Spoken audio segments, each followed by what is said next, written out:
നമസ്കാരം, ET ടോക്സിലേക്ക് സ്വാഗതം.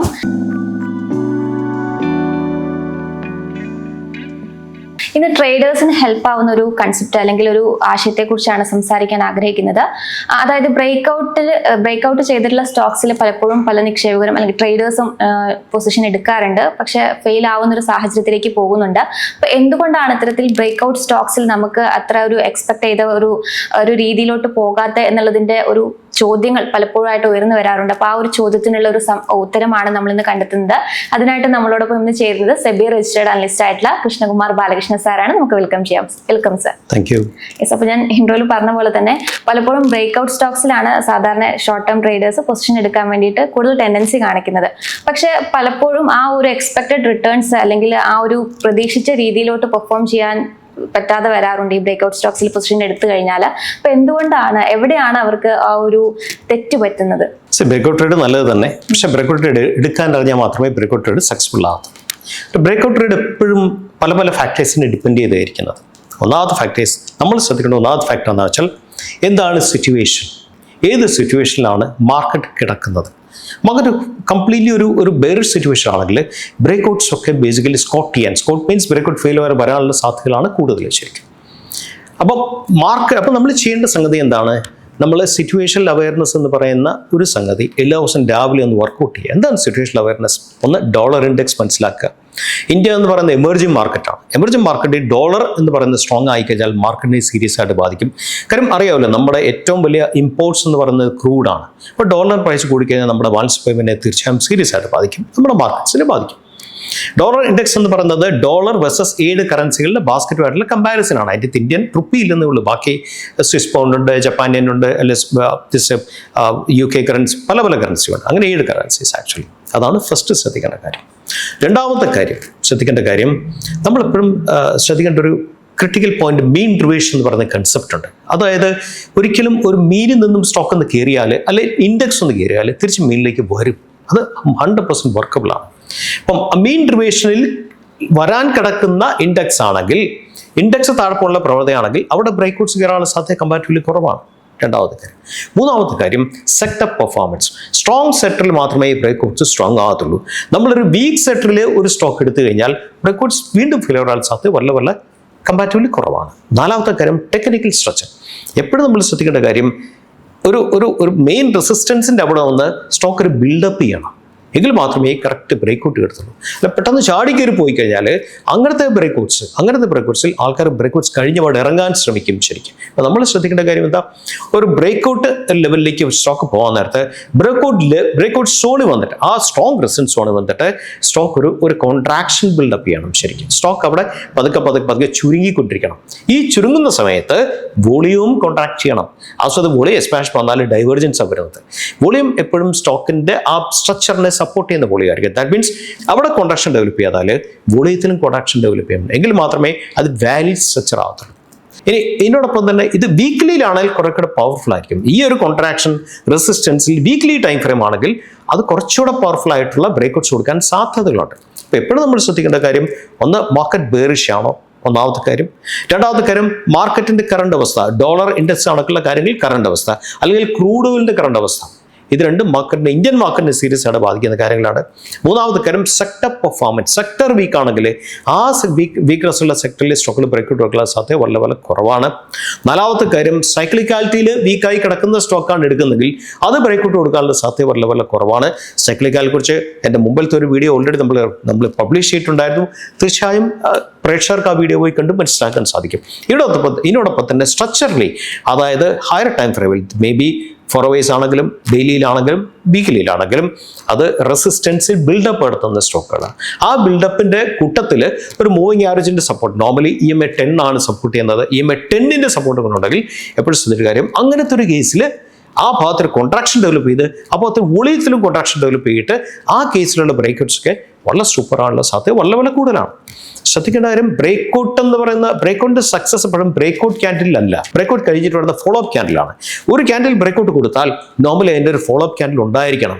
May be ഇന്നൊരു ഡേ ടൈം ഫ്രെയിമിൽ ഒരു ക്യാൻഡിൽ ബ്രേക്ക്ഔട്ട് കൊടുത്തു കഴിഞ്ഞാൽ നാളെ അല്ല മറ്റൊന്ന് within shortest span of time ഒരു follow up candle, that means ഇന്നത്തെ ബ്രേക്ക്ഔട്ട് ക്യാൻഡിൽ മേളിൽ ഒരു ക്യാൻഡിൽ ക്ലോസ് ചെയ്താൽ മാത്രമേ ആ ബ്രേക്ക്ഔട്ട് സക്സസ്ഫുൾ ആയി എന്നൊരു ലെവലിലേക്ക് എടുക്കാൻ സാധിക്കത്തുള്ളൂ. അതിനോടൊപ്പം തന്നെ ക്രിട്ടിക്കൽ ഒരു കാര്യം എന്താണെന്ന് വെച്ചാൽ നമ്മൾ എപ്പോഴും ശ്രദ്ധിക്കേണ്ട യങ് സ്ട്രക്ചറിൽ നമ്മൾ ഫോക്കസ് ചെയ്യുക. യങ് സ്ട്രക്ചർ എന്ന് വെച്ചാൽ എന്താ, ഒരു സ്റ്റോക്ക് 3 മാസം 4 മാസം കൊണ്ട് 60-70% കയറി കഴിഞ്ഞാൽ, എനിത്തിങ് എബോ 40% കയറി കഴിഞ്ഞാൽ സ്റ്റോക്ക് എക്സോഷൻ എന്ന് പറയുന്ന അവസ്ഥയിലേക്ക് മാറി, സ്റ്റോക്ക് ക്ഷീണിച്ചു എന്നുള്ള അവസ്ഥയിലേക്ക് മാറി.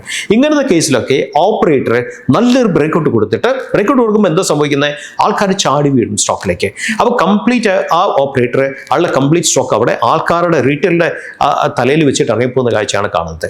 അപ്പോൾ എപ്പോഴും ശ്രദ്ധിക്കുന്ന കാര്യം യങ് സ്റ്റോക്സ് എന്ന് വെച്ചാൽ എന്താ, വല്ലാതെ സ്ട്രെച്ച് ചെയ്യാത്ത സ്റ്റോക്കുകൾ, ഓവർ സ്ട്രെച്ച് സ്റ്റോക്കിലൊക്കെ ബ്രേക്കൗട്ട് വന്നാൽ ബ്രേക്കൗട്ട് ഫെയിലിയർ ആവാൻ സാധ്യത വളരെ കൂടുതലാണ്. നമ്മൾ എങ്ങനെയാണ് മനസ്സിലാക്കുന്നത്, വിത്തിൻ 2-3 മന്ത്സിനുള്ളിൽ ഒരു 40-50% കഴിഞ്ഞാൽ ഓരോ ലെവലും കൂടുതൽ സീരിയസ് ആയിക്കൊണ്ടിരിക്കും, കൂടുതൽ റിസ്ക് ഫാക്ടർ കൂടിക്കൊണ്ടിരിക്കും. ആ റിസ്ക് ഫാക്ടേഴ്സ് വലിയൊരു കാര്യമാണ് ശരിക്ക്. അത് പല കേസിലും അത് ശരിക്കും പറഞ്ഞാൽ മാർക്കറ്റ് എന്താ പറയണ്ടേ, ഓപ്പറേറ്ററിന്റെ എക്സിറ്റ് ക്യാൻഡിലായിട്ട് പല കേസിലും വർക്ക് ചെയ്യാറുണ്ട്. ഈ ഒരു കാര്യം നമ്മൾ വളരെ ശ്രദ്ധിക്കേണ്ട ഒരു കാര്യമാണ്. ഇതിനോടൊപ്പം തന്നെ നമ്മൾ ശ്രദ്ധിക്കേണ്ട കാര്യം, ഒരു സ്റ്റോക്ക് മെയിൻ ആയിട്ടുള്ള മൂവിങ് ആവറേജ് എന്നൊക്കെ വളരെ മാറി പോവുകയാണെങ്കിൽ you should be extremely careful. കാര്യം സ്റ്റോക്ക് മീൻ റിവേഴ്സിലേക്ക് വരാനുള്ള സാധ്യത വളരെ കൂടുതലാണ് സ്റ്റോക്കിനെ സംബന്ധിച്ച്. അങ്ങനെ പല കാര്യങ്ങളുടെ ഒരു എന്താ പറയുക, ഒരു അസസ്മെന്റിന്റെ ഫൈനൽ സ്റ്റേജ് ആണ് ആ ബ്രേക്കൗട്ട് എടുക്കണോ വേണ്ടോ എന്ന് തീരുമാനിക്കാനായിട്ട്. ഒരു ആവശ്യം ബ്ലൈൻഡായിട്ട് ബ്രേക്കൗട്ട് എടുക്കല്, ബ്രേക്കൗട്ട് എപ്പോഴും ഇങ്ങനത്തെ കാര്യങ്ങളൊക്കെ വർക്കൗട്ട് ചെയ്തിട്ട് മാത്രമേ സ്റ്റോക്ക് എടുക്കാവുള്ളൂ. വളരെ ക്ലിയർ ആയിട്ട് പറയുന്നു, ഞാൻ വ്യക്തിപരമായിട്ട് ഒരു ബ്രേക്കൗട്ട് ട്രേഡർ അല്ല, ഞാൻ കോൺട്രാക്ഷൻ ട്രേഡറാണ്. എനിക്ക് കുറെ കൂടെ കംഫർട്ടബിൾ. കാര്യം എൻ്റെ സ്റ്റോപ്പ് ലോസ് എല്ലാം 1.5% താഴെയാണ് ശരിക്കും. ഒരു ബ്രേക്കൗട്ട് ക്യാനിലൊക്കെ ഫെയിലിയർ ആയി കഴിഞ്ഞാൽ 5, 6, 7, 10% ഒക്കെ ഫെയിലിയർ ആയിപ്പോകും. എൻ്റെ എല്ലാ സ്റ്റോപ്പ് ലോസും since it is less than 1.5%, ഞാൻ എപ്പോഴും കോൺട്രാക്ഷനിൽ മാത്രമേ ഇട്ടെടുത്തില്ല. കാര്യം കോൺട്രാക്ഷനിൽ ഒരു 1.5%, 1% അല്ലെങ്കിൽ ലെസ് ദാൻ 2% നമുക്ക് സ്റ്റോപ്പ് ലോസ് നമുക്ക് മെയിൻറ്റെയിൻ ചെയ്യാൻ സാധിക്കുള്ളൂ. So I am naturally a contraction trader, not a breakout trader. Friends, ഏതെല്ലാം സാഹചര്യത്തിലാണ് നമ്മൾ ബ്രേക്കൗട്ടിനെ ലിമിറ്റ് ചെയ്യേണ്ടത് അല്ലെങ്കിൽ അവോയ്ഡ് ചെയ്യേണ്ടത്? ഒന്ന്, ഇൻഡെക്സ് ബെയറിഷ് ആയിട്ട് മാറുന്ന സമയത്ത്. അപ്പോൾ നാച്ചുറലി സ്റ്റോക്സും സെക്ടേഴ്സും ഒക്കെ പ്രഷറിലായിരിക്കും. അതാണ് ഒന്നാമത്തെ കാര്യം. രണ്ടാമത്തെ കാര്യം, when index is far away from moving average, thereby developing the chance of a mean reversion. Index ഒരു പരിധി കൂടുതൽ കയറി കഴിയുമ്പം index moving average, critical moving ആവറേജിൽ നിന്നും മേ ബി EMA 10 ആകാം, മേ ബി EMA 21 ആകാം, ഇവിടെ നിന്നൊക്കെ ഫാർ അവേ മാറിക്കഴിയുമ്പം അവിടെ മീൻ റിവേഷനുള്ള സാധ്യതകളാണ് വർദ്ധിപ്പിക്കുന്നത്. മീൻ റിവേഷനിൽ 2 കാര്യങ്ങൾ നടക്കാം. ഒന്നിൽ ഇൻഡെക്സ് അവിടെ സ്റ്റേ ചെയ്തിട്ട് അവിടെ ഇൻഡെക്സ് സസ്റ്റെയിൻ ചെയ്തിട്ട് മൂവിങ് ആവറേജ് നേരെ മേടിക്കറി ഇൻഡെക്സുമായിട്ട് ടച്ച് ചെയ്യാം, അല്ലെങ്കിൽ ഇൻഡെക്സ് ഒരു ചെറിയ പ്രൈസ് കറക്ഷൻ വരുത്തി താഴെ വന്നിട്ട് മൂവിങ് ആവറേജ് ആയിട്ട് ടച്ച് ചെയ്യാൻ പറ്റും അങ്ങനത്തെ കേസുകളിൽ. മൂന്നാമത്തെ കാര്യം, സെക്ടർ ബെയറിഷ് ആകുന്ന സമയത്ത് നമ്മൾ എടുക്കുന്ന സ്റ്റോക്കിൻ്റെ സെക്ടർ ബെയറിഷ് ആണെങ്കിൽ സെക്ടറിൻ്റെ സ്ട്രെങ്ത് വലിയ ഫാക്ടറാണ് നമ്മുടെ സ്റ്റോക്കിന് ബ്രേക്കൗട്ട് കൊടുക്കാനായിട്ട്. സെക്ടർ ബെയറിഷ് ആകുമ്പം ആക്ച്വലി നമ്മുടെ സ്റ്റോക്ക് ബ്രേക്കൗട്ട് കൊടുക്കാനുള്ള സാധ്യതകൾ കമ്പാരിറ്റീവ്ലി കുറവാണ്. നാലാമത്തെ കാര്യം, നമ്മുടെ സ്റ്റോക്ക് ഓവർ എക്സ്റ്റെൻഡഡ് ആകുമ്പോൾ, വല്ലാതെ എക്സ്റ്റൻഷനായി, അല്ലെങ്കിൽ സ്റ്റോക്ക് മോർ ദാൻ 40-50% മേളിൽ ഒരു മാസം 1.5 മാസം കൊണ്ട് കയറി കഴിഞ്ഞാൽ പിന്നെയുള്ള ഓരോ ബ്രേക്കൗട്ട്സും ട്രാപ്പ് ആകാനുള്ള സാധ്യതകൾ വളരെ കൂടുതലാണ്. അടുത്തത്, ജനറലി വീക്കായിട്ടുള്ള സെക്ടേഴ്സിലുള്ള സ്റ്റോക്കുകൾക്ക് ബ്രേക്കൗട്ട് കൊടുത്ത് സസ്റ്റെയിൻ ചെയ്യാനുള്ള സാധ്യത കുറവാണ്. അടുത്തത്, നമ്മൾ ബ്രേക്കൗട്ട് എടുക്കുമ്പം ഇമ്മീഡിയറ്റ് റെസിസ്റ്റൻസ് സോൺ എന്ന് പറയുന്നത് എക്സ്ട്രീംലി പവർഫുൾ ആണെങ്കിൽ നമ്മുടെ സ്റ്റോക്ക് അവിടെ ഹിറ്റ് ചെയ്യാനുള്ള സാധ്യതകൾ എപ്പോഴും ഉണ്ട്. അതും ബ്രേക്കൗട്ട് ഫെയിൽ ആകാനുള്ള സാധ്യതകളാണ് കാണിക്കുന്നത്. അടുത്ത പോയിന്റ്, റിലേറ്റീവ് വോളിയം വീക്കാകും. എന്താണ് റിലേറ്റീവ് വോളിയം? ഞാൻ റിലേറ്റീവ് വോളിയത്തെക്കുറിച്ച് ഒരു ചെറിയ വീഡിയോ ഇതിൻ്റെ അകത്ത് തന്നെ ചെയ്തിട്ടുണ്ട്, താങ്കൾ നോക്കി മനസ്സിലാക്കുക. അടുത്തത്, ഇൻ്റർനാഷണൽ മാർക്കറ്റ് പ്രഷറിലാകുമ്പോൾ, ഇൻ്റർനാഷണൽ മാർക്കറ്റ് പ്രഷർ ആകുന്നപ്പോഴാണ് യുദ്ധം കൊണ്ട് അല്ലെങ്കിൽ US മാർക്കറ്റ് വല്ലാതെ സ്ട്രെച്ചിലാകുമ്പം പല ഫാക്ടേഴ്സ് കൊണ്ടും ഇൻ്റർനാഷണൽ മാർക്കറ്റ് പ്രഷറിലാകാം. ഇന്ത്യൻ മാർക്കറ്റിന് മാത്രമായിട്ട് മാറിയിരിക്കാനുള്ള സാധ്യത കുറവാണ് അങ്ങനത്തെ കേസസിൽ. പിന്നെ ഡോളറിൻ്റെ സ്ട്രെൻഡ് ചെയ്യുമ്പം ഇവിടെ ശ്രദ്ധിക്കണം, ഡോളർ നമ്മുടെ ഇന്ത്യയുടെ ഏറ്റവും വലിയ ഇമ്പോർട്ട് എന്ന് പറയുന്നത് ക്രൂഡാണ്. ഡോളർ കയറുമ്പം ആക്ച്വലി നമ്മുടെ ബാലൻസ് പേയ്മെൻറ്റിനെ ബാധിക്കാനുള്ള സാധ്യത വളരെ കൂടുതലാണ്. അങ്ങനെ ഡോളർ ഇൻട്രസ്റ്റ് ട്രെൻഡ് ചെയ്യുന്ന സമയത്ത് എസ്പെഷ്യലി ശ്രദ്ധിക്കേണ്ട കാര്യം, ഡോളർ എഫക്റ്റ് ചെയ്യുന്ന സ്റ്റോക്കാണ് നമ്മൾ എടുത്തിരിക്കുന്നെങ്കിൽ, ദാറ്റ് മീൻസ് ഡോളർ കയറുന്നുണ്ട് നമ്മുടെ സ്റ്റോക്കിൻ്റെ പ്രോഫിറ്റിനെ ബാധിക്കാൻ സാധ്യതകളാണെങ്കിൽ, പ്രോഫിറ്റ് താഴെ പോകാൻ സാധ്യതകളാണെങ്കിൽ അങ്ങനത്തെ സ്റ്റോക്ക് ബ്രേക്കൗട്ട് കൊടുക്കാനുള്ള സാധ്യത കുറവാണ്. പക്ഷേ തിരിച്ച് ഡോളർ കയറുന്നതനുസരിച്ച് പ്രോഫിറ്റ് കൂടാൻ സാധ്യതയുള്ള സ്റ്റോക്കാണ് ട്രെൻഡിലാണെങ്കിൽ അങ്ങനത്തെ സ്റ്റോക്കിൽ ബ്രേക്കൗട്ട് കൊടുക്കാനുള്ള സാധ്യതകൾ കുറച്ചുകൂടെ ബെറ്റർ ആണെന്ന് വേണമെങ്കിൽ പറയാൻ സാധിക്കും. ഇതൊക്കെ പ്രോബിലിറ്റി ആണ് നമ്മൾ സംസാരിക്കുന്നത്. പ്രോബിലിറ്റി വെച്ച് മാത്രമേ നമുക്ക് സംസാരിക്കാൻ സാധിക്കത്തുള്ളൂ. അടുത്ത point, crude oil price hugely volatile ആകുമ്പോൾ, ദാറ്റ് മീൻസ് അപ്സൈഡ് ആണ് കയറി പോകുന്നെങ്കിൽ നാച്ചുറലി ഓവറോൾ മാർക്കറ്റിനെ ബാധിക്കാനുള്ള സാധ്യത വളരെ കൂടുതലാണ്. ഇത്രയും കേസസ് നമ്മൾ നമ്മുടെ ബ്രേക്കൗട്ട്സിനെ ലിമിറ്റ് ചെയ്യുക അല്ലെങ്കിൽ അവോയ്ഡ് ചെയ്യുക. ഫ്രണ്ട്സ്, നമ്മുടെ മുമ്പിൽ ലുമാക്സ് ഇൻഡസ്ട്രീസിൻ്റെ പഴയ ചാർട്ടാണ്. ചാർട്ടെന്ന് വെച്ചാൽ November 25 ചാർട്ടാണ്. അന്നാണ് ബ്രേക്ക് ഔട്ട് വന്നത്. ഞാൻ ഈ ചാർട്ട് എടുത്ത് നിങ്ങളെ 2 കാര്യങ്ങൾ, 2 ക്രിട്ടിക്കൽ ഇൻഡിക്കേറ്റേഴ്സ് പറഞ്ഞു തരാൻ വേണ്ടിയാണ്. ഒന്നാമത്തെ ഇൻഡിക്കേറ്റർ പറ്റ് SVP/HT എന്ന് പറയുന്ന ഇൻഡിക്കേറ്ററാണ്. SVP/HT എവിടെയാണ് എടുക്കാൻ പറ്റുന്നത്? ഇൻഡിക്കേറ്റേഴ്സിൽ പോവുക, SVP എന്ന് ടൈപ്പ് ചെയ്യുക, SVP എന്ന് ടൈപ്പ് ചെയ്യുക, സെഷൻ വോളിയം പ്രൊഫൈൽ SD കിട്ടും. ഈ സാധനം നമ്മൾ ക്ലിക്ക് ചെയ്ത് എടുക്കുക. എന്നിട്ട് നമ്മൾ എന്താ ചെയ്യുന്നത്? അപ്പം ബ്രേക്കൗട്ട് നടന്ന ലെവൽ എന്ന് പറയുന്നത് ഈ ലെവലാണ് ബ്രേക്കൗട്ട് നടന്നത്. അപ്പം നമ്മൾ അന്ന് രാവിലെ മോർണിംഗ് കോൺട്രാക്ഷൻ്റെ അൾട്ടിമേറ്റ് ലെവലാണ്. ആ കോൺട്രാക്ഷൻ അൾട്ടിമേറ്റ് ലെവലിൽ വോളിയം കൂടെ പക്ക കോൺട്രാക്റ്റഡായി നമ്മൾ ഈ സ്റ്റോക്കിനെ ഫോളോ ചെയ്യുന്ന സ്റ്റോക്കാണെന്ന് വിചാരിക്കുക. ബ്ലൈൻഡായിട്ട് സ്റ്റോക്കിൽ നമുക്ക് ബ്രേക്കൗട്ട് എടുക്കാൻ പറ്റില്ല. നമ്മൾ ഫോളോ ചെയ്യുന്ന സ്റ്റോക്ക് മാത്രമേ എടുക്കാൻ സാധിക്കത്തുള്ളൂ. രാവിലെ 5 മിനിറ്റിൽ നമ്മൾ ഓപ്പൺ ചെയ്യുക. 5 മിനിറ്റ്സ് നമ്മൾ ഓപ്പൺ ചെയ്തു. സോ ആ ദിവസം നമ്മൾ ഓപ്പൺ ചെയ്തു.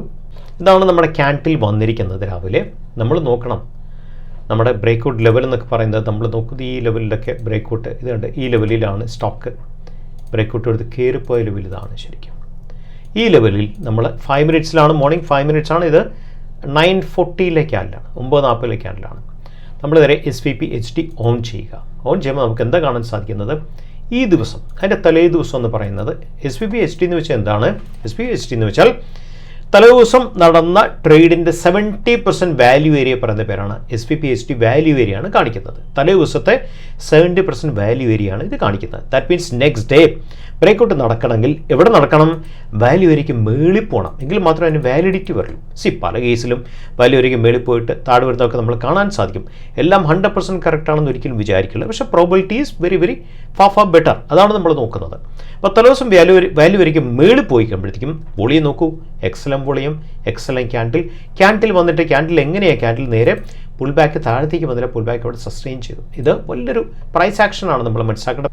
തലേദിവസം വാല്യൂ ഏരിയയുടെ മേളിലാണ് അടുത്ത ദിവസം ബ്രേക്കൗട്ട് കൊടുത്തത്. അപ്പോൾ എപ്പോഴും ശ്രദ്ധിക്കേണ്ട കാര്യം, തലേദിവസം വാല്യൂ ഏരിയയുടെ മേളിൽ ബ്രേക്കൗട്ട് കൊടുക്കണം എന്നുള്ളത് കമ്പൽസറി ആണ്, മസ്റ്റാണ്. തലേദിവസം വാല്യൂ ഏരിയ എന്ന് വെച്ചാൽ എന്താ? തലേ ദിവസത്തെ ട്രേഡിൻ്റെ 70% നടന്ന സോണാണിത്. അതിന് മേളിലേക്കാണ് ഈ സാധനം വന്നിരിക്കുന്നത്. അടുത്ത സംഗതി നമുക്ക് റിലേറ്റീവ് വോളിയം എന്ന് പറയും. എന്താണ് റിലേറ്റീവ് വോളിയം? ഇതാണ് റിലേറ്റീവ് വോളിയം, R വോളിയം എന്ന് പറയും. ഇതിനെ പറയുന്നത് റിലേറ്റീവ് വോളിയം. ഞാനിത് 21 ഡേയ്സിലെ സെറ്റപ്പിലാണ് ചെയ്തിരിക്കുന്നത്. സെറ്റിങ്സ് ഞാൻ 21 ഡേയ്സ് ആണ് ചെയ്തിരിക്കുന്നത്. ശ്രദ്ധിക്കേണ്ട കാര്യം, റിലേറ്റീവ് വോളിയം വെച്ചാൽ കമ്പയർഡ് ടു ലാസ്റ്റ് 21 ഡേയ്സ് ഇന്നത്തെ വോളിയം ഈസ് റിലേറ്റീവ് വോളിയം വെച്ചാൽ 6.3% അപ്പാണ്. അത് കാണിക്കുന്നത് എന്താണ്? ബയർ ഇൻട്രസ്റ്റ് ആണ് കാണിക്കുന്നത്. എപ്പോഴും ശ്രദ്ധിക്കണം, എക്സലന്റ് ബ്രേക്കൗട്ടിന് റിലേറ്റീവ് വോളിയം 300 മേളിൽ, എനിത്തിങ് എബോവ് 300, ചിലപ്പോൾ നമുക്ക് 3000-4000 കിട്ടും. അത് കാണിക്കുന്ന എക്സെപ്ഷണൽ ബയർ ഇൻട്രസ്റ്റിനെ കാണിക്കുന്നത്. ഇറ്റ് ഷുഡ് ബി മിനിമം 300 എങ്കിലും വേണം ബ്രേക്കൗട്ട്സ് എന്ന് പറയുന്ന സംഗതി മീനിങ് ആണെങ്കിൽ. മസ്റ്റായിട്ട് 300 എങ്കിലും ഉണ്ടെങ്കിൽ മീനിങ് ആകത്തുള്ളൂ. എന്തുമാത്രം കൂടുന്നോ അത്രയും ബയർ കൺവിക്ഷനാണ് കാണിക്കുന്നത്. അത് നമ്മൾ പ്രത്യേകം ശ്രദ്ധിക്കണം. സോ ഒരു നല്ല ബ്രേക്കൗട്ട് എന്ന് വെച്ചാൽ റിലേറ്റീവ് വോളിയം 300 താഴെയാണ്, വെറും 100 120 ഒക്കെ ഉള്ളെങ്കിൽ മനസ്സിലാക്കണം ബ്രേക്കൗട്ടൊക്കെ സൂപ്പറാണ്, പക്ഷേ ബയർ കൺവിക്ഷൻ കുറവാണ്. ഒരു നല്ലൊരു ബ്രേക്കൗട്ട് കിട്ടുമ്പോൾ റിലേറ്റീവ് വോളിയം എന്ന് വെച്ചാൽ ഫാർ ബെറ്റർ ആയിട്ട് 300 പകരം 600, 1000, 2000, 5000 ഒക്കെ കിട്ടുവാണെങ്കിൽ ബയർ കൺവിക്ഷൻ എന്തുമാത്രം കൂടുതൽ കിട്ടുന്നോ അത്രയും ബയർ കൺവിക്ഷനാണ് റിലേറ്റീവ് വോളിയം കാണിക്കുന്നത്. അതുകൂടെ നമ്മൾ ശ്രദ്ധിക്കേണ്ട ഒരു ഇൻഡിക്കേറ്ററാണ്. ഇനി 1-2 വലിയ കാര്യങ്ങൾ ചാർട്ടിൽ കാണിക്കുകയാണ്. പഴയ ചാർട്ടാണ്, ലുമാക്സ് ഇൻഡസ്ട്രീസിൻ്റെ പഴയ ചാർട്ടാണ്. ഈ ചാർട്ട് എന്ന് പറയുന്നത് ഫ്രൈഡേ 21 നവംബർ മാസം 2025 ചാർട്ട്, 5 മാസം മുമ്പിലത്തെ ചാർട്ടാണ്. സോ സ്റ്റോക്ക് ഈ ലെവലിൽ വന്ന് കിടക്കുകയാണ് ചെയ്യുന്നത്. നമുക്കൊരു എങ്ങനെയാണ് ബ്രേക്കൗട്ട്സ്, റൈറ്റ് ബ്രേക്കൗട്ട് എങ്ങനെ അറ്റൻഡ് ചെയ്യാം എന്നുള്ളതാണ് നമ്മൾ ഇതിൻ്റെ കാണുന്നത്. നമുക്കൊരു ട്രെൻഡ് ലൈൻ വരയ്ക്കാം. ഒരു ട്രെൻഡ് ലൈനാണ്. സോ ഈ ലെവലിൽ നമ്മൾ ഈ ട്രെൻഡ് ലൈൻ കറക്റ്റായിട്ട് ചേർത്ത് വരച്ചു. കുറച്ചുകൂടെ വലുതാക്കി വയ്ക്കും, അപ്പോൾ കുറച്ചുകൂടെ ബെറ്ററായിട്ട് കാണാൻ പറ്റും. സ്റ്റോക്ക് ഫസ്റ്റ് ലെവൽ ഈ ലെവൽ വരെ വന്നതിന് ശേഷം സ്റ്റോക്ക് ഈ ലെവലിൽ വന്നിട്ട് സ്റ്റോക്ക് ഇവിടെ എന്താ സംഭവിച്ചത്? സ്റ്റോക്ക് റെസിസ്റ്റൻസ് ബിൽഡപ്പ് നടത്തി. അപ്പോൾ ആദ്യം വേണ്ടത് റെസിസ്റ്റൻസ് ബിൽഡപ്പാണ് വേണ്ടത്. ബിൽഡപ്പ് നടത്തിയാൽ മാത്രമേ സ്റ്റോക്കിന് സ്ട്രെങ്ത് ഡെവലപ്പ് ചെയ്യാൻ സാധിക്കത്തുള്ളൂ. ഫസ്റ്റ് നമുക്ക് വേണ്ടത് എന്താ? റെസിസ്റ്റൻസ് ബിൽഡപ്പ് നടത്തണം. ഈ ബിൽഡപ്പിനോടൊപ്പം തന്നെ ഇവിടെ എന്താ സംഭവിച്ചത്? സ്റ്റോക്ക് ബിൽഡപ്പ് മാത്രമല്ല നടത്തിയത്, സ്റ്റോക്ക് ഈ ഒരു ലെവലിൽ സ്റ്റോക്ക് ഒരു ഹയർ ലോ ഡെവലപ്പ് ചെയ്തു. സോ എത്ര ഹയർ ലോ ഡെവലപ്പ് ചെയ്യാൻ നോക്കൂ. ഇതിന് മുമ്പിലത്തെ ഹയർ ലോ ഇതാണ്. കൊച്ചു സപ്പോർട്ട് ലെവൽസാണ് ഇതൊക്കെ. അത് കഴിഞ്ഞിട്ടുള്ള അടുത്ത സപ്പോർട്ട് ലെവൽ ഇതാണ്. ഈ ലെവലിൻ്റെ ഈ ഒരു സപ്പോർട്ട് ലെവലിൻ്റെ പ്രത്യേകത എന്താണ്? ഈ സപ്പോർട്ട് ലെവലിൻ്റെ പ്രത്യേകത എന്താണെന്ന് വെച്ചാൽ, ഒന്നാമത്തെ കാര്യം, ഈ ലെവൽ ഈ സ്ട്രോങ് ഗ്രീൻ ക്യാൻഡിൽ 5% കയറിയ ഗ്രീൻ ക്യാൻഡിലിൻ്റെ പകുതിയിൽ സപ്പോർട്ട് കൊടുത്തു. ഈ 1, 2, 3, 4 ക്യാൻഡിലും സപ്പോർട്ട് എടുത്തിൻ്റെ ഗ്രീൻ ക്യാൻഡിൽ പകുതിയിലാണ്. ഒന്നാമത്തെ കാര്യം. രണ്ടാമത്തെ കാര്യം നോക്കൂ, ഈ ലാസ്റ്റ് 2 ക്യാൻഡിലും താഴെ ലോവർ റിജക്ഷനാണ് വന്നിരിക്കുന്നത്. ദാറ്റ് മീൻസ് റിജക്ഷൻ വന്നാൽ മനസ്സിലാക്കേണ്ട കാര്യം എന്താ? ഈ ഭാഗത്ത് ബയറിൻ്റെ പ്രസൻസ് സ്ട്രോങ് ആണെന്ന് അർത്ഥം. പല കേസിലും രണ്ടാമത്തെ കാര്യം. അതുപോലെ തന്നെ റിജക്ഷൻ വന്ന് മനസ്സിലാക്കണം, ഈ സപ്പോർട്ട് വാലിഡ് ആണെന്ന് അർത്ഥം. എന്തുകൊണ്ടാണ് വാലിഡ് ആയത്? ഇതിനു മുമ്പ് ഈ സപ്പോർട്ട് റെസിസ്റ്റൻസ് ആയിട്ട് ആക്ട് ചെയ്യുന്നു. റെസിസ്റ്റൻസ് ആക്ട് ചെയ്ത സമയത്ത്, പ്രീവിയസ്ലി റെസിസ്റ്റൻസ് ആക്ട് ചെയ്ത സമയത്ത് ഇതേ സപ്പോർട്ട് റെസിസ്റ്റൻസ് ആക്ട് ചെയ്ത സമയത്ത് ഇതേ ലെവലിൽ എന്ത് സംഭവിച്ചു? റിജക്ഷൻ സംഭവിച്ചു. ഒരു പ്രാവശ്യം സംഭവിച്ചു, 2 പ്രാവശ്യം സംഭവിച്ചു, 3 പ്രാവശ്യം സംഭവിച്ചു, 4 പ്രാവശ്യം സംഭവിച്ചു. അത് തിരിച്ച് സപ്പോർട്ട് അറ്റാക്ക് ചെയ്യുമ്പോൾ, പ്രീവിയസ്ലി റെസിസ്റ്റൻസ് എന്ന് പറയുന്നത് ബ്രേക്ക് ഔട്ട് കഴിഞ്ഞ് മേളിൽ പോയി കഴിയുമ്പം സപ്പോർട്ട് അറ്റാക്ക് ചെയ്യണം. അതിനെ പറയുന്ന പേരാണ് law of polarity. Law of polarity വരാൻ നേരത്ത് പ്രീവിയസ്ലി റിജക്ഷൻ റെസിസ്റ്റൻസിൽ സംഭവിച്ചെങ്കിൽ ഇപ്രാവശ്യം സപ്പോർട്ടിൽ സംഭവിക്കാനുള്ള സാധ്യത കൂടുതലാണ്. ആ സപ്പോർട്ടിൽ സംഭവിക്കുന്ന സാധ്യതയാണ് ഓൾറെഡി നമ്മൾ പ്രതീക്ഷിച്ച പോലെ റിജക്റ്റ് ചെയ്തത്. അപ്പോൾ റിജക്റ്റ് ചെയ്തു, ഹയർ ലോ ഡെവലപ്പ് ചെയ്തു. ഇതിന് മുമ്പുള്ള ലോ ഏതാണ്? ഇതിന് മുകളിൽ ഈ ഭാഗത്തോട്ട് ലോ ഡെവലപ്പ് ചെയ്തു. അത് കഴിഞ്ഞിട്ടുള്ള ഹയർ ലോ ആണ് ഡെവലപ്പ് ചെയ്തത്. അപ്പോൾ ശ്രദ്ധിക്കേണ്ട കാര്യം, റെസിസ്റ്റൻസിൽ നിന്നും ഹയർ ലോ ഡെവലപ്പ് ചെയ്യുമ്പോൾ എന്ത് സംഭവിച്ചു? കോൺട്രാക്ട് ചെയ്തു. ഇതിനെ പറയുന്ന പേരാണ് കോൺട്രാക്ഷൻ. ഈ ലെവലിൽ നിന്നും ഈ ലെവലിലേക്ക് കോൺട്രാക്ട് ചെയ്തു. 4.54 ഉള്ളൂ. നേരത്തെ എത്രയായിരുന്നു? നേരത്തെ അത് 7.06 നിന്നും 4.59 മാറി. ആദ്യം എത്രയായിരുന്നു? ആദ്യം ഈ ലെവലായിരുന്നു. സോ 13.87 നിന്നും നെക്സ്റ്റ് ലെവൽ കോൺട്രാക്ഷൻ വന്നിട്ട് സംതിങ് അറൗണ്ട് 7.19 വന്നു. ഇപ്പോഴത്തെ കോൺട്രാക്ഷൻ എന്ന് പറയുന്നത് ശരിക്കും പറഞ്ഞാൽ 4.79 വരെ വന്നിട്ട് അത് ക്ലോസ് ചെയ്തപ്പോഴാണ് 3.41 ക്ലോസ് ചെയ്തു ശരിക്കും. ദാറ്റ് മീൻസ് റെസിസ്റ്റൻസും കറണ്ട് ലെവലും തമ്മിൽ 3.41 വ്യത്യാസമേ ഉള്ളൂ. കോൺട്രാക്ട് ചെയ്തു. ഇങ്ങനെ കോൺട്രാക്ട് ചെയ്യുമ്പോഴാണ് നമ്മൾക്ക് എപ്പോഴും എക്സ്പാൻഷൻ പ്രതീക്ഷിക്കേണ്ടത്. ഇങ്ങനെ കോൺട്രാക്ട് ചെയ്യുമ്പോൾ എക്സ്പാൻഷൻ പ്രതീക്ഷിക്കണം. മനസ്സിലായോ? ചിലപ്പം 1-2 ക്യാൻഡിലും കൂടെ വന്നിട്ടാകും എക്സ്പാൻഷൻ സംഭവിക്കുന്നത്. പക്ഷേ നമ്മൾ പ്രിപ്പയർഡ് ആയിട്ടിരിക്കുക എന്നാണ് അതിൻ്റെ ഏറ്റവും വലിയ കാര്യം. മനസ്സിലായോ? ഇനി ഇവിടെ തന്നെ നിങ്ങൾക്കൊരു കൊച്ചു പെനൻറ്റ് ഡെവലപ്പ് ചെയ്യാൻ പറ്റും. ഇവിടെ തന്നെ കൊച്ചു പെനൻറ്റ് ഇത് ഇങ്ങനെ ഡെവലപ്പ് ചെയ്യാൻ പറ്റും. ഇതിനെ പറഞ്ഞ ഒരു പെനൻറ്റ് എന്നാണ് പറയുന്നത്. അപ്പോൾ ഇതൊന്നുകൂടെ കോൺട്രാക്ട് ചെയ്തു.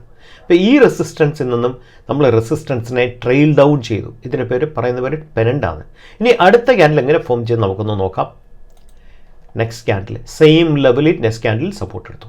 അടുത്ത ക്യാൻഡിൽ ദാറ്റ് മീൻസ് കോൺട്രാക്ഷൻ്റെ ആ ഒരു ഹയസ്റ്റ് ലെവലിലേക്ക് എത്തിക്കഴിഞ്ഞു. നെക്സ്റ്റ് ക്യാൻഡിൽ നോക്കൂ, ഈ ലെവലിൽ വന്നപ്പോഴത്തേക്കുള്ള വോളിയം നോക്കാം. റെഡ് ക്യാൻഡിൽസിൽ ഈ ഒരു സ്റ്റോക്ക് ക്യാൻഡിൽ വോളിയം വന്നിട്ട് ബാക്കിയുള്ള 1, 2, 3, 4, 5 ക്യാൻഡിലും കോൺട്രാക്റ്റഡ് വോളിയം വന്നത്.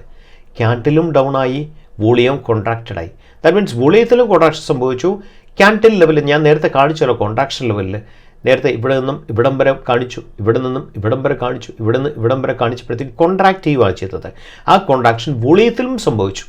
അപ്പോൾ വോളിയത്തിലും സംഭവിച്ചു, അത് ഓവറോൾ സ്ട്രക്ചറിലും കോൺട്രാക്ഷൻ സംഭവിക്കുമ്പം എന്ത് സംഭവിക്കണം? നോർമൽ കേസിൽ എക്സ്പാൻഷൻ സംഭവിക്കാനുള്ള സാധ്യതകളെ കാണിക്കുന്നത്. നോക്കൂ, കോൺട്രാക്ഷൻ നോക്കൂ, ഈ ലെവലിൽ കോൺട്രാക്ട് ചെയ്തു. അപ്പോൾ എക്സ്പാൻഡ് ചെയ്യാനുള്ള സാധ്യതയാണ് കാണിക്കുന്നത്. അങ്ങനെ എക്സ്പാൻഡ് ചെയ്യുമ്പോൾ ശ്രദ്ധിക്കേണ്ട വലിയൊരു കാര്യം എന്താണ്? ആർ വോളിയം ശ്രദ്ധിക്കണം. ആർ വോളിയം എപ്പോഴും ബ്രേക്കൗട്ടിൽ ആർ വോളിയം എന്ന് പറയുന്നത് ഇറ്റ് ഷുഡ് ബി നല്ല ബ്രേക്കൗട്ട് ആണെങ്കിൽ it should be more than 300 ആയിരിക്കണം. എക്സലൻ ബ്രേക്കൗട്ടാണ് കൊടുത്തത്. 10.68% ആണ് ക്യാൻഡിൽ കയറിയത്. പക്ഷേ ഇതുകൊണ്ട് കംപ്ലീറ്റ് ആവുന്നില്ല ബ്രേക്കൗട്ട്. ബ്രേക്കൗട്ട് കംപ്ലീറ്റ് ആണ് എന്ത് ചെയ്യണം? നമുക്ക് ഒരു ക്യാൻഡിൽ ഇതിന് മുകളിൽ ക്ലോസ് ചെയ്യണം. നമുക്ക് ഏത് ക്യാൻഡിൽ ക്ലോസ് ചെയ്യാൻ നോക്കാം. നെക്സ്റ്റ് ക്യാൻഡിലാണിത്, അടുത്ത ക്യാൻഡിൽ ഇതാണ്, അടുത്ത ക്യാൻഡിൽ ഇതാണ്, അടുത്ത ക്യാൻഡിൽ ഇതാണ്. ഈ ക്യാൻഡിൽ നോക്കൂ, ഈ ഒരു ക്യാൻഡിൽ ഇതിന് മേളിൽ ക്ലോസ് ചെയ്തു, ഈ ക്ലോസിന് മേളിൽ ക്ലോസ് ചെയ്തു. നോക്കൂ, നിങ്ങളൊരു ലൈൻ ഡ്രോ ചെയ്ത് നിങ്ങൾക്ക് കാണാൻ സാധിക്കും. ഇതിന് മേളിൽ ക്ലോസ് ചെയ്തു. ഈ ക്യാൻഡിലുകൾ വരുമ്പോൾ മാത്രമേ ഈ ബ്രേക്കൗട്ട് കംപ്ലീഷൻ ആവുന്നുള്ള കാര്യം എടുത്തു പറയുന്നു. വളരെ ശ്രദ്ധിക്കേണ്ട ഒരു കാര്യമാണ് ഈ ആർ വോളിയം. അപ്പോൾ ഇത് ബ്രേക്കൗട്ട് ആയതുകൊണ്ടാണ് എക്സലൻ്റ് ആർ വോളിയം വന്നത്. ഇവിടെ വന്നപ്പോൾ ആർ വോളിയം ഡൗൺ ആയിപ്പോൾ നോക്കൂ, ഈ ഒരു follow up candle are volume 125 ഉള്ളൂ. ബ്രേക്കൗട്ട് ക്യാൻഡിൽ എപ്പോഴും വോളിയം എക്സലൻ്റ് ആയിരിക്കണം. എപ്പോഴും ഈ ഒരു ലെവലിൽ വന്ന് കോൺട്രാക്ട് ചെയ്ത് ആ കോൺട്രാക്ഷൻ വോളിയത്തിലും ആ കോൺട്രാക്ഷൻ വന്നതിന് ശേഷം മാത്രമേ നല്ല ബ്രേക്കൗട്ട്സ് സംഭവിക്കത്തുള്ളൂ. സാധാരണ ബ്രേക്കൗട്ട്സിൽ ഒരു മൂവിങ് ആവറേജിൻ്റെ 10-ൻ്റെയൊക്കെ സപ്പോർട്ട് വരും. നോക്കൂ, ഞാൻ 10 ഓൺ ചെയ്തേ ഉള്ളൂ. മൂവിങ് ആവറേജ് 10 സപ്പോർട്ട് കൊടുത്തത് നോക്കൂ. ഈ 10 സപ്പോർട്ട് കൊടുത്തത് എവിടെയാണ്? പ്രീവിയസ് സപ്പോർട്ട് സോണിൽ തന്നെയാണ് മൂവിങ് ആവറേജ് 10-ൻ്റെ സപ്പോർട്ട് വന്നത്. അതുകൊണ്ട് തന്നെ നമ്മളിതിനെ പവർ സോൺ എന്ന് വിളിക്കും. പവർ സോണിൽ നിന്നാണ് സ്റ്റോക്ക് കയറിപ്പോയത്. നമ്മളത് പ്രത്യേകം മനസ്സിലാക്കും. അതോടൊപ്പം തന്നെ ഒരു അഡീഷണൽ ക്വസ്റ്റ്യൻ സംശയമായിട്ട് ചോദിക്കുകയാണ്. സാർ ഇപ്പോൾ ട്രേഡ് എടുക്കുന്നുണ്ടെന്ന് പറഞ്ഞു. അപ്പോൾ ഇത്രയും ഫാക്ടേഴ്സ് ഒക്കെ വെക്കുമ്പോൾ സാർ ഏതെങ്കിലും ഒരു പെർട്ടിക്കുലർ സെക്ടറിനോ അല്ലെങ്കിൽ ഏതെങ്കിലും ഒരു പെർട്ടിക്കുലർ ഇൻഡസ്ട്രിയോ ഫോക്കസ് ചെയ്തിട്ടാണോ ട്രേഡ് എടുക്കാറുള്ളത്, അതോ ബ്രോഡായിട്ട് തന്നെയാണോ സ്റ്റോക്സ് ചൂസ് ചെയ്യാറുള്ളത്? വ്യക്തിപരമായിട്ടാണ് ചോദിക്കുന്നത്. സോ എന്റെ stock selection is based on റിസൾട്ടിനെ ബേസ് ചെയ്താണ്. റിസൾട്ടിനെ ബേസ് ചെയ്ത് ഏറ്റവും നല്ല റിസൾട്ട് വരുന്ന ഏറ്റവും സ്ട്രോങ് ആയിട്ടുള്ള സ്റ്റോക്കുകൾ മാത്രമേ ഞാൻ ക്വാർട്ടറിൽ നെക്സ്റ്റ് 3 months ചെയ്യാറുള്ളൂ. അത് സെക്ടർ വൈസ് ആക്കിയിട്ടാണ് ഞാൻ ചെയ്യുന്നത്. ഏത് സെക്ടറാണ് സ്ട്രെങ്ത് കഴിഞ്ഞിട്ട് പുൾ ബാക്ക് പോകുന്നത്, എപ്പോഴും നമ്മുടെ കോൺട്രാക്ഷൻ എപ്പോഴും നടക്കുന്ന പുൾ ബാക്കിലാണ്.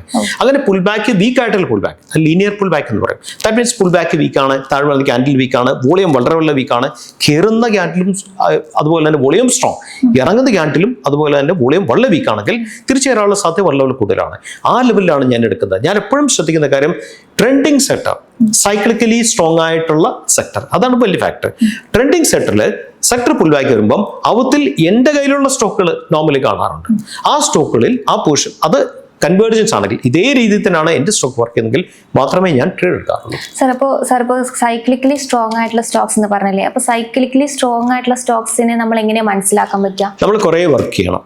ഞാൻ സാറിന് ഒരു സീസണിൽ 2,500 സ്റ്റോക്കിൽ നോർമൽ കേസിൽ വർക്ക് ചെയ്യുന്ന വ്യക്തിയാണ്. കുറേ വർഷങ്ങളായിട്ട് വർക്ക് ചെയ്യുന്നതുകൊണ്ട് എനിക്ക് ഏകദേശം ഏതെല്ലാം സ്റ്റോക്കുകൾ ഏതെല്ലാം സൈക്കിളിലാണ് കയറുന്നത്, ഏതെല്ലാം സൈക്കിളിൽ ഇറങ്ങുന്നതിനെ കുറിച്ച് ഒരു ധാരണയുണ്ട്. But it takes time. ഇത് നല്ലവണ്ണം വർക്ക് ചെയ്ത് കുറച്ച് നാളെടുക്കും. കാര്യം അത്ര പെട്ടെന്ന് നമുക്ക് ക്യാച്ച് ചെയ്യാൻ പറ്റുന്ന സംഗതിയല്ല. പക്ഷെ ഇറ്റ് ടേക്സ് ടൈം. പക്ഷെ അത് ഒരു ആഡഡ് അഡ്വാൻറ്റേജ് ആണ്, വളരെ സ്ട്രോങ് ആയിട്ടുള്ള അഡ്വാൻറ്റേജ് ആണ് ശരിക്കും സ്റ്റോക്ക് ട്രേഡിങ്ങിൽ.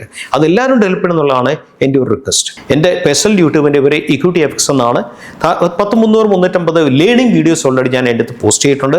ഓരോ വീഡിയോയും താങ്കൾക്ക് പുതിയ ലേണിംഗ് എൻറിച്ച്മെന്റ് തരുമെന്നുള്ളതാണ് എൻ്റെ വിശ്വാസം.